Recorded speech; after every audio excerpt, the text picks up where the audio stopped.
experiência de luz. Eu estava dizendo agora, pouco antes, né, que os maiores depositários do carisma da unidade é cada um de nós. Já está no coração de cada um. Essa é o grande recurso dos desígnios do Pai, é saber que essa luz, né, o carisma, está depositado, é isso que nos une. Essa já é uma flagrante demonstração dos frutos de um carisma. Um carisma que cada um de nós recebeu de um modo ou de outro, em circunstâncias as mais variadas, mas que tem o significado que tem atualizado hoje esse nosso. E nós somos a família da unidade, nós somos a família de Chiara. Em qualquer lado do mundo que se possa ter acesso a pessoas que têm essa experiência, que vivem essa realidade, nós chamamos do ideal, não é? Que é a vida do Evangelho vista a partir do carisma, se cria imediatamente uma atmosfera incomum, de família, na maior diversidade, na variedade de inserimentos, de histórias, de percursos, nós nos reconhecemos nessa luz, né, que é um grande tesouro. O livro, entre outras coisas, quer ser uma manifestação de gratidão à pessoa de Chiara, e foi estimulado por pessoas que sabiam que eu tinha, assim, um contato familiar, de filho com Chiara, e que achavam algumas coisas muito engraçadas, e que queriam, não é, saber se essa pessoa, Chiara, era como nós, uma criatura que Deus colocou os olhos, e que a minha amor e gratidão é crescente, que ela foi o canal que fez chegar no coração de cada um de nós essa luz. Eu fiquei muito feliz, não é, assim, por saber que uma das companheiras de Chiara, a Ellen, estava já no fim da vida, né, muito quase vivia, bem debilitada, e ela manifestou um desejo. Será que eu vou ainda ver esse homem que tanto amou Chiara? E ela estava falando, eu fiquei tão impressionado, porque, não sei como dizer para vocês, são inesperadas manifestações que confirmam um grande amor por Chiara. Não é? Quando se falava da cabeça dobrada sobre o coração da fundadora, eu fiquei, por essa fundadora, passou o ideal.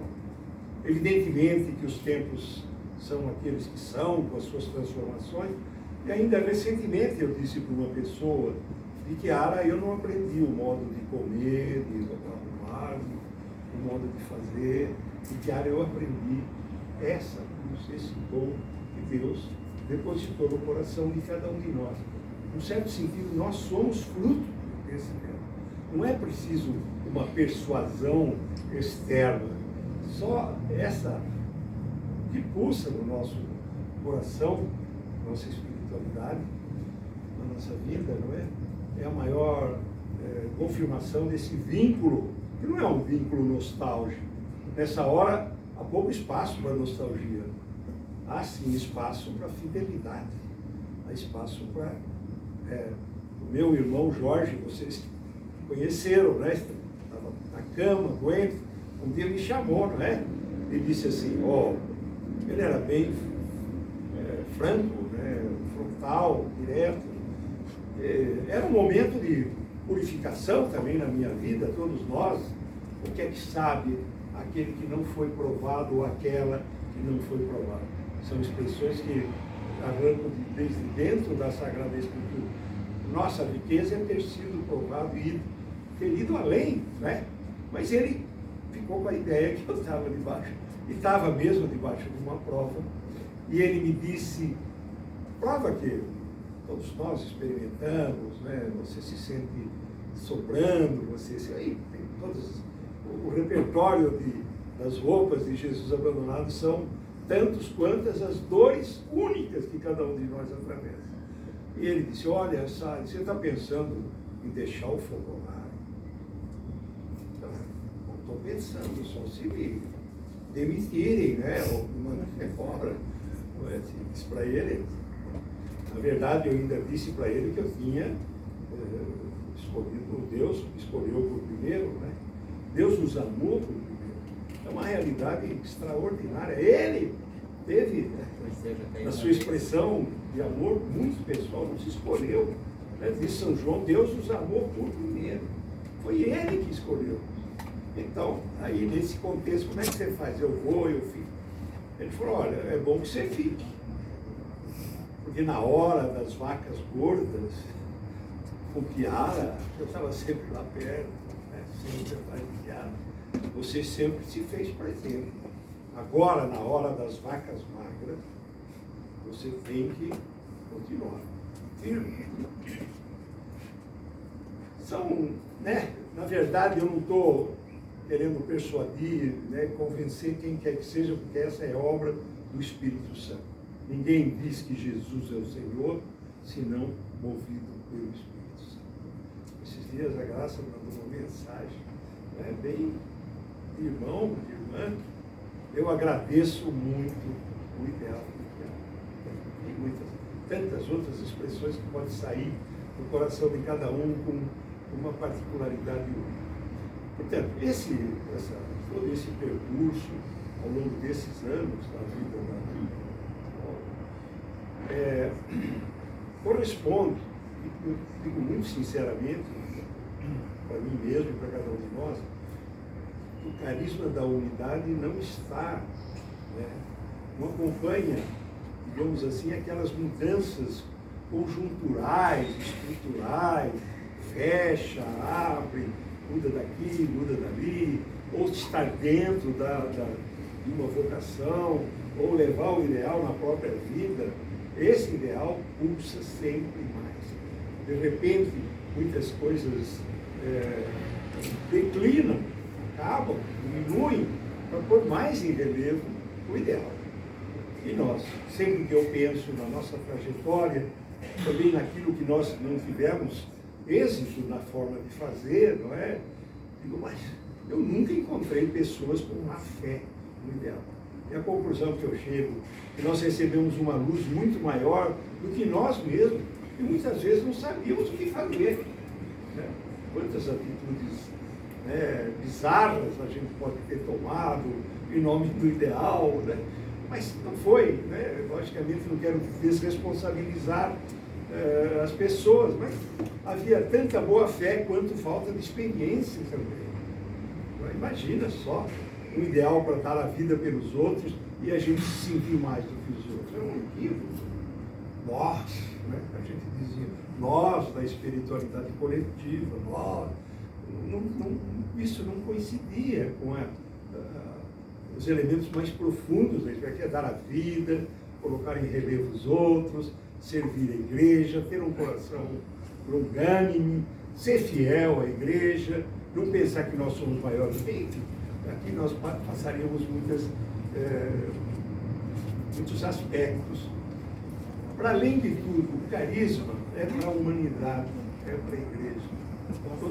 Todo o meu empenho, eu acho que de todos nós, membros da obra hoje, é não privar a igreja e a humanidade dessa luz, dada com a nossa vida, dada com o nosso testemunho, dada com a nossa perseverança.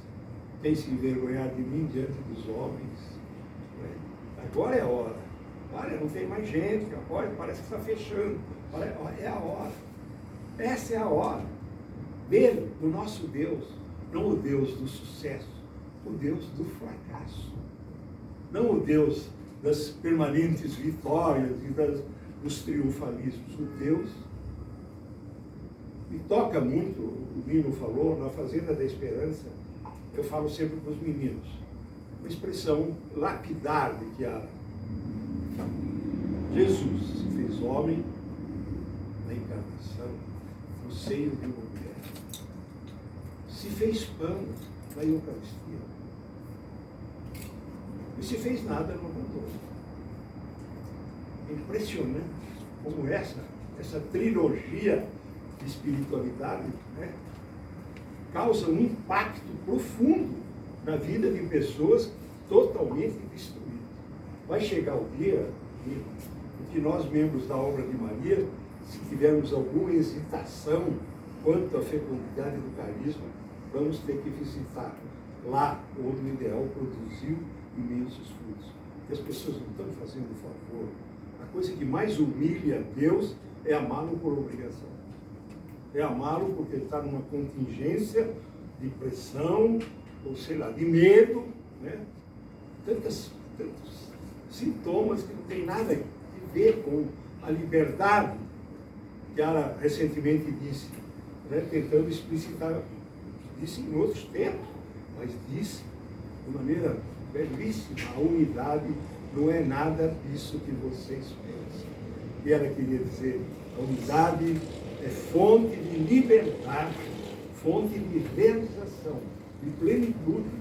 Quem tem da ideia de que a unidade é uma escravidão opressiva, surda e autoritária, eu penso que não compreendeu plenamente que construir Jesus entre nós, é que eu me lembro da Marinela com esses dias, falando, me tocou profunda, quando Deus está no meio de nós, vive entre nós, né? Dissipa mágoas, separações, preconceitos, hegemonias de um lado ou de outro. Esse Jesus, né, nos toca profundamente, nos purifica, nos leva para frente.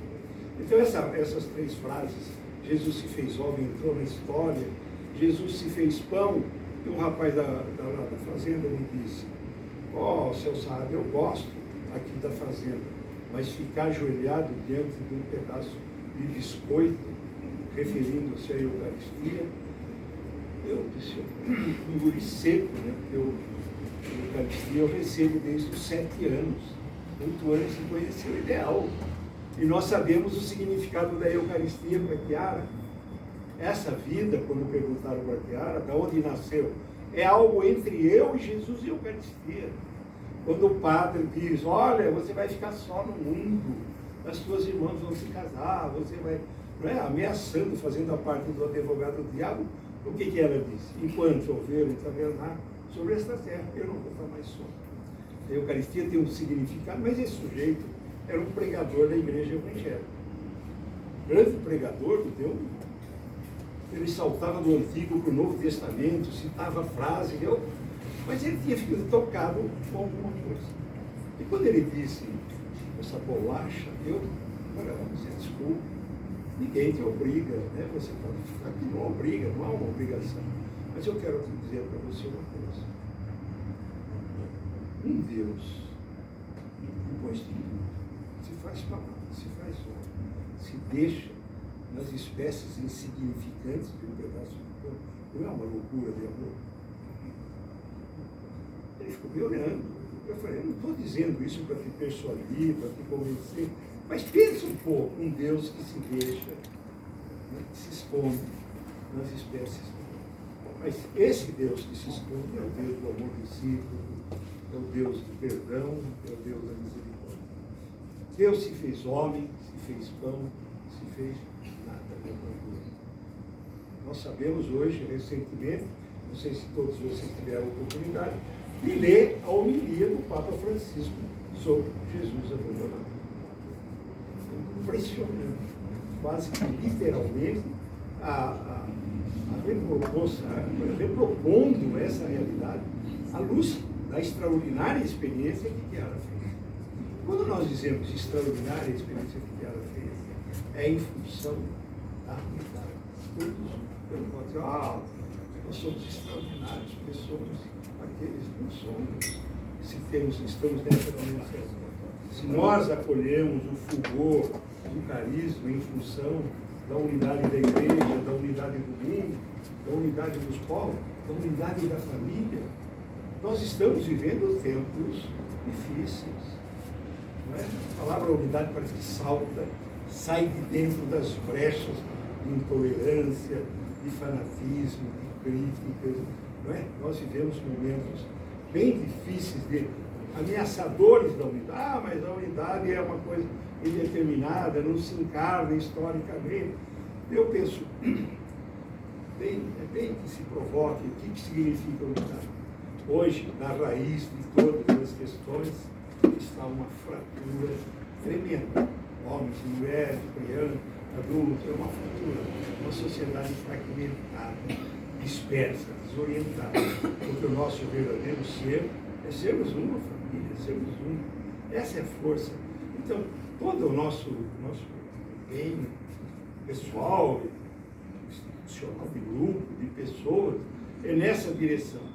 Justamente, não é como no tempo de Francisco era a pobreza, nós, sem nos darmos conta, somos juntos com Chiara depositários de um carisma que pertence a todo mundo.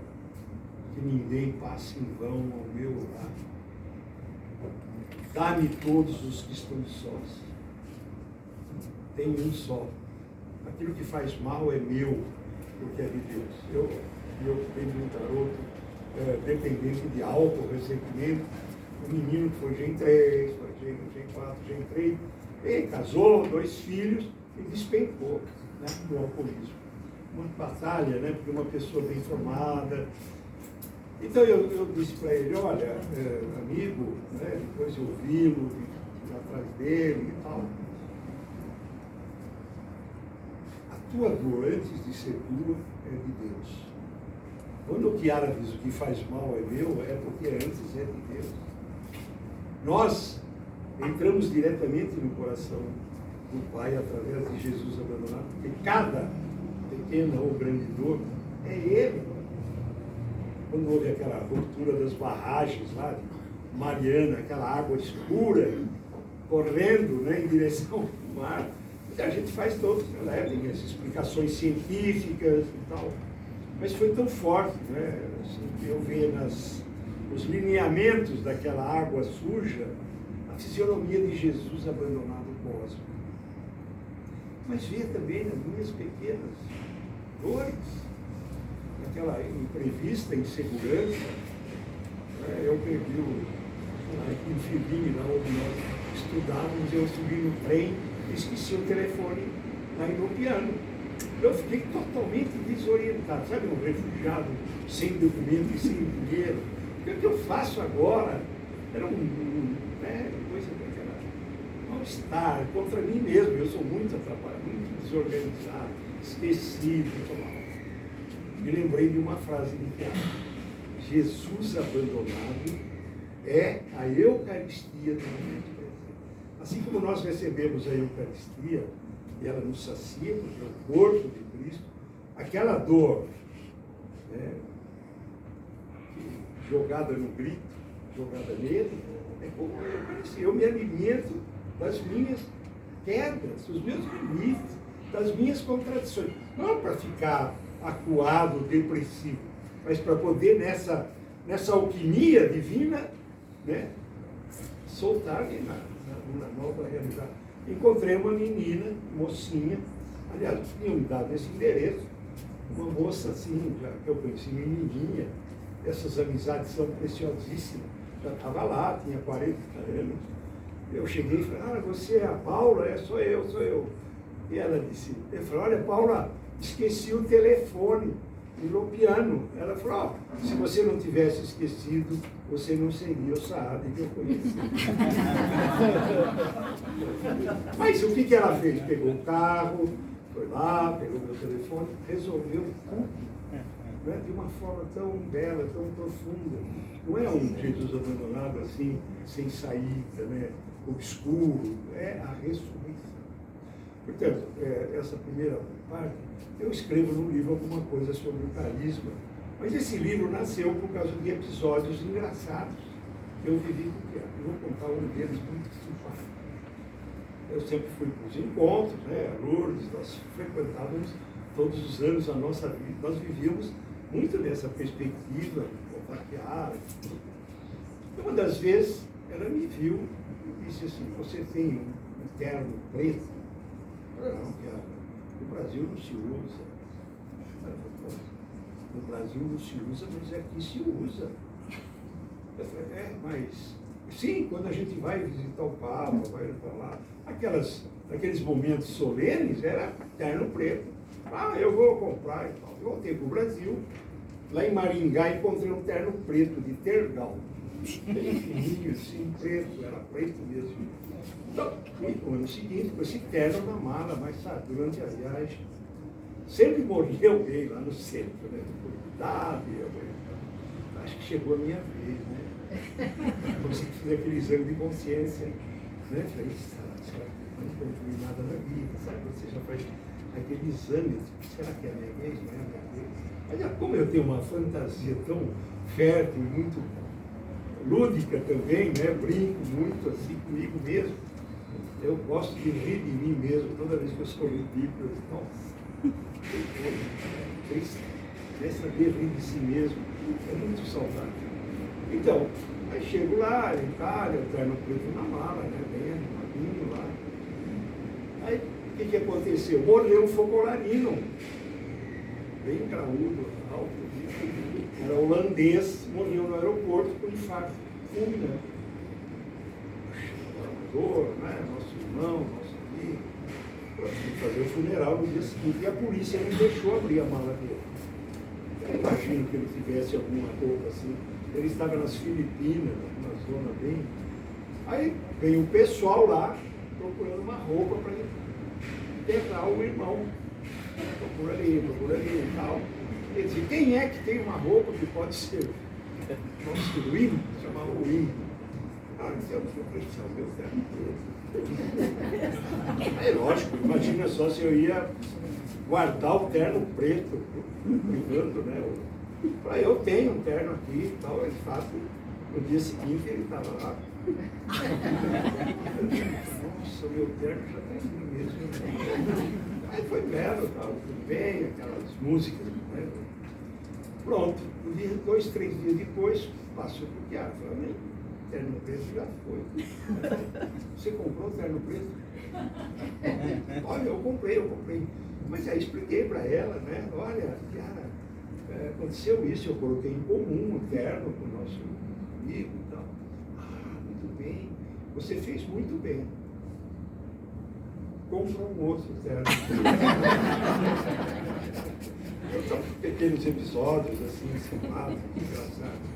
Então eu fui pondo isso, né, várias sessões, de que era, não sei se vocês sabem, na economia de comunhão, quando veio no Brasil, no final ela estava toda contente, porque tinha corrido bem, tinha superado vários desafios, então ela gostava assim de cortar um bolo, acho que a Lourdes também estava, né? Então cortar um bolo, enfim, estava feliz da vida. Aí falou para um focolarino muito engraçado, chamado Orestes, baixinho, de Nápoles, tinha sempre muitas histórias. Ele falou, Orestes, conta alguma coisa para a gente relaxar, uma coisa assim. Aí ele falou, mas cara, aqui tem dois sujeitos, aqui dois palcos aqui, dois focolarinos, eles têm um repertório muito grande de histórias para contar. Ele virou para nós, aí que era, então conta. O Zé Pereira, que vocês conhecem, tinha bigode, tinha um pouco de nata do bolo aqui na pontinha, eu vi um bolinho tremelho. Era uma situação nunca diante de que, mas aí começamos, contamos vários episódios engraçados, ela ria. E a Gineta, ela não. É do jeito da Gineta, tudo tem que terminar, a pessoa se converteu. Foi parar no foco, mas como eram histórias assim, um pouco também inventadas e alongadas e tal. Aí que ela estava dizendo, gente, já acabou isso tal. Já acabou, né? Enfim, esses episódios estão todos no livro e pois eu aproveitei, né, no livro mesmo. Aliás, esse livro eu escrevi nos intervalos da fazenda. No intervalo, né? Fui para vários lugares aqui do interior, Piauí, não é? Topias, vários pratos interiores todos. É uma graça muito especial para mim, né, de Deus, ele está em contato com essa gente sofredora. Nós sabemos quanto o Evangelho hoje nos aponta para o universo dos sofredores, como aqueles que têm, digamos assim, uma especial presença de Deus. Kiara dizia em Recife, muitos anos atrás, aos pobres não se desce, aos pobres se sobe. Para dizer que tem sempre, desde sempre em Kiara, uma consciência muito apurada. E nós sabemos, no fundo, são expressões, evidentemente, diante dos grandes desafios nacionais, mas ela, na sua dimensão, não admitia que houvesse pobres entre nós. Não é? Aquele ajuda dos pobres. E sempre que me via, por incrível, dizia, Saad, em italiano, mi raccomando, eu te recomendo os pobres. E ai de nós, os afastados dos pobres. Houve um pequeno, a meu ver, da minha perspectiva, quando nasceu a economia de comunhão, as obras sociais ficaram, digamos assim, um pouco esquecidas, um pouco, despertavam pouca motivação, como se fosse uma expressão de assistencialismo, quando na verdade uma realidade outra, não é? O ideal vem trazer essa dimensão, não é ou eu ou você, essa dialética da ruptura, da inclusão e da exclusão ao mesmo tempo, ou eu ou você, homem ou mulher, não tem, o ideal vem trazer eu e céu e terra, corpo e alma, né? Todos os polos são unificados nessa extraordinária experiência do abandonado, que toma sobre si toda forma de conflituosidade, para poder unir o mundo, que Ara dizia, né, digamos, já no seu tempo, pecadores do mundo unidos. É um apelo para muito além, né, de compreensões que podem ser também válidas, mas são sempre dialéticas, ou nós ou vocês. Isso aqui arrebentou o mundo, esse dualismo. Também na nossa história pessoal, pensar que a vida espiritual é circunscrita à sacristia, à igreja, quando nós, né, a riqueza de viver o momento presente, perdendo tudo em qualquer situação. Isso daqui é uma força, né? Ninguém pode, digamos, impedir que eu faça um ato de amor, multiplique os atos de amor. E estar no amor não é uma alienação, como se pensa. A pessoa que ama está projetada fora de si. Mas as categorias. Mas se é amor verdadeiro, a pessoa ilumina, entende, compreende. Ama o teu próximo como a ti mesmo, ama a nação do outro como a ti mesmo, ama a religião do outro como a ti mesmo, ama o partido do outro. É muito avançada essa perspectiva. É muito, mas é verdadeira. Com isso não significa que cada um não tenha a sua percepção e compreensão, mas nenhuma percepção e compreensão justifica a ruptura com o irmão. Precisa ter misericórdia, precisa ser dialógico, dizer a sua ideia, mas não romper com o irmão. Essa ruptura não serve à causa dos pobres. Os pobres não querem pão manchado por sangue dos irmãos. É desafiador introduzir essa perspectiva, né? Numa sociedade polarizada, uma sociedade que se rompe, uma sociedade que facilmente estigmatiza, não é? Mata, é um aborto espiritual. Um amigo, tem uma ideia que eu não concordo, acabar com a chance de ele se repropor na dinâmica amorosa do diálogo. Então, o livro passa por aí, não é? Não quer ser polêmico. Eu queria também, concluindo, dizer que eu estou preparando um outro livrinho, Graça. Agora, aposentado, né? Às vezes eu fico perguntando, o que eu posso fazer? Eu me pergunto o que eu posso fazer. E fiz uma experiência muito forte, meio desorientado.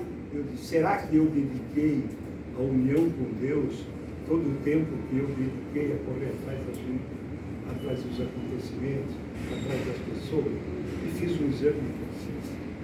Uma coisa não exclui. Se nós estamos em Deus, nós somos a favor da justiça, a favor do pontificado de Francisco, somos a favor da expectativa de crescer a união para salvar o mundo.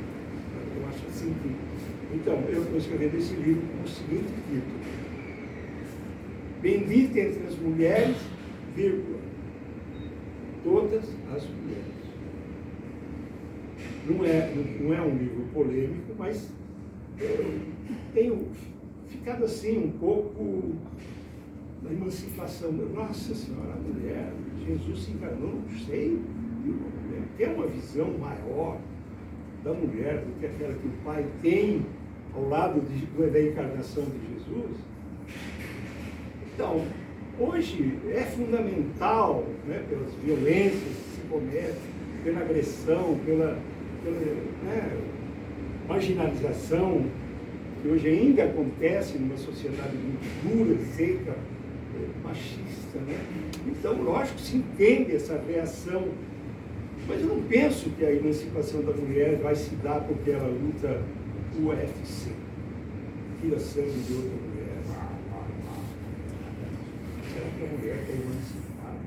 Ela está copiando a parte mais negativa dos varões, não é possível. Ou então isso, ou então aquilo, uma emancipação que degrada a riqueza da feminilidade. Então, fiquei pensando, se era muito ousado propor como modelo da igreja, modelo da humanidade e modelo da mulher, Maria Santíssima. E estou convencido, e estou aqui diante de mulheres concretas, reais.